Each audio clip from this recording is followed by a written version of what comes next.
Hi friends, எல்லாரும் எப்படி இருக்கீங்க? ரொம்ப நாளைக்கு அப்புறமா வீடியோ ரெடி பண்ணுறேன்.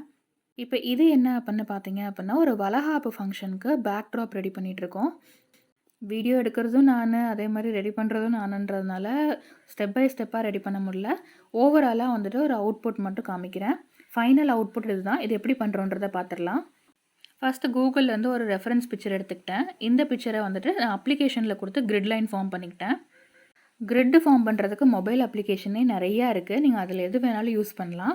இன்கேஸ் உங்களுக்கு ரெஃபரன்ஸ் வேணும் அப்படின்னா கமெண்ட் செக்ஷனில் கமெண்ட் பண்ணுங்கள். நான் என்ன மொபைல் அப்ளிகேஷன் யூஸ் பண்ணேன் அப்படின்றத வந்துட்டு உங்களுக்கு மென்ஷன் பண்ணுறேன்.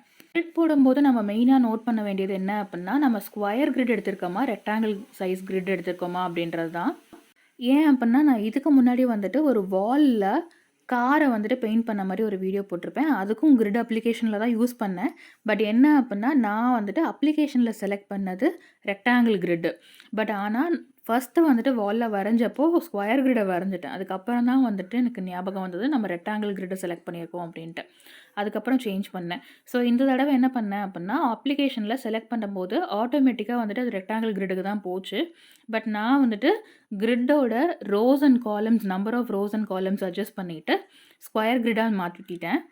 ஸோ இப்போ அப்ளிகேஷனில் நம்ம கொடுத்துருக்க number of rows and number of காலம்ஸ்க்கு ஏற்ற மாதிரி கேன்வாஸ்லேயும் வந்துட்டு நான் வரைஞ்சிட்டேன். ஃபர்ஸ்ட்டு ரோஸ் அண்ட் காலம்ஸை லைட்டாக ஸ்கேல் அண்ட் பென்சில் யூஸ் பண்ணி வரைஞ்சிருக்கேன். அப்போ தான் எரேஸ் பண்ணும்போது கொஞ்சம் ஈஸியாக இருக்கும். அதுக்கப்புறம் அவுட்லைன் வரைஞ்சிட்டு உள்ளே வந்துட்டு நமக்கு பிக்சருக்குள்ளே வரக்கூடிய ஸ்கொயர் கிரிட் எல்லாம் வந்துட்டு நம்ம எரேஸ் பண்ணிக்கலாம். வெளியில் வந்துட்டு பெயிண்ட் பண்ணுறீங்க அப்படின்னா எரேஸ் பண்ணிக்கலாம். பட் நான் வெளியில் இருக்கிறத எல்லாம் கேன்வாஸையும் வந்துட்டு கட் பண்ணி எடுக்க போகிறேன். அதனால் நான் உள்ளே இருக்கிறத மட்டும் எரேஸ் பண்ணிக்கிறேன். அண்ட் மெயினாக நீங்கள் எங்கேயெல்லாம் டார்க் கலர் கொடுக்க போகிறீங்களோ அங்கே வந்துட்டு பர்ஃபெக்டாக எரேஸ் பண்ணணும்னு இல்லை. ஏன்னா அது வந்துட்டு கலரோடனா பிளெண்ட் ஆகிடும். பட் நீங்கள் எங்கேயெல்லாம் லைட் கலர் யூஸ் பண்ணுறீங்களோ, மெயின் ஸ்கின் டோன் யூஸ் பண்ணுற இடத்துல கொஞ்சம் நீட்டாக எரேஸ் பண்ணிட்டோம் அப்படின்னா பெயிண்ட் பண்ணுறப்போ வந்துட்டு டிஃப்ரெண்ட்டாக தெரியாது. நெக்ஸ்ட்டு வந்துட்டிங்கன்னா கலர் பண்ண ஆரம்பிச்சிடலாம். அண்ட் மெயினாக பார்த்தீங்க அப்படின்னா, நான் பெங்களூர்லேருந்து ஊருக்கு வர்றப்போ கொஞ்சமாக தான் மெட்டீரியல்ஸ் எடுத்துகிட்டு வந்திருந்தேன். என்னதான் நம்ம வீட்டு ஃபங்க்ஷன்னாலும் இருக்கிறத வச்சு மட்டும் ரெடி பண்ணலாம். எக்ஸ்ட்ரா எதுவும் வாங்க வேண்டான்ற பிளானில் தான் இருந்தது. கடைசியில் பெயிண்ட் மட்டும் தான் நான் எடுத்துகிட்டு வந்திருந்தேன். அண்ட் பெயிண்ட்டும் கேன்வாஸும் மட்டும் தான் எடுத்துகிட்டு வந்துருந்துச்சு. ஸோ அதனால் அதை யூஸ் பண்ணியே ரெடி பண்ணிக்கலாம் அப்படின்ற மாதிரி பிளான் பண்ணி ஒரு பேக்ட்ராப் ரெடி பண்ணியிருக்கேன்.